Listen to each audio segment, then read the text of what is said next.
এমনকি শুধু তা নয়, আরো শোনেন, নবীজি দিনের পর দিন দাওয়াত দিয়েছেন। দাওয়াত দেওয়ার পর কাফেররা যখন দিনের দাওয়াত শোনে না, শুনতে মন চায় না, নবীজির মনে আঘাত, কষ্ট, ব্যথা শুরু হয়ে গেল। এত দাওয়াত দিনের কথা বলে কিন্তু একজন মানুষ ইসলাম গ্রহণ করে না, দাওয়াত শুনে না, কি ব্যাপার হয়ে গেল?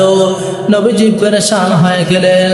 আল্লাহ রাব্বুল আলামিন আয়াতে কালিমা নাযিল করে জানায়া দিলেন, ওগো আমার হাবিব, তুমি পেরেশান হওয়ার কোনো কারণ নেই, তুমি পেরেশান হইবা না, তোমার কোনো চিন্তা নেই।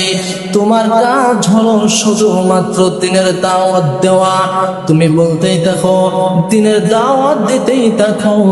আমি আল্লাহ রাব্বুল আলামিন কাকে হেদায়েত দিব, আমার কথা মানবে, কে মানবে এবং কে না মানবে, আমি আল্লাহ রাব্বুল আলামিন কাকে হেদায়েত দিব এবং কাকে না দিব, এই দায়িত্বটা হলো, ওগো আমার হাবিব, ওগো নবীজি, এই দায়িত্বটা হলো শুধু আমি আল্লাহ।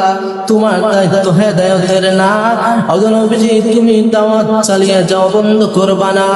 এজন্য মুসলমান ভাইরা আমার, ঠিক তেমনি পাবেন দুনিয়ার জমিনে উলামায়ে কেরাম দিনের দাওয়াত দিবেন, দাওয়াত কিন্তু বন্ধ করবেন না।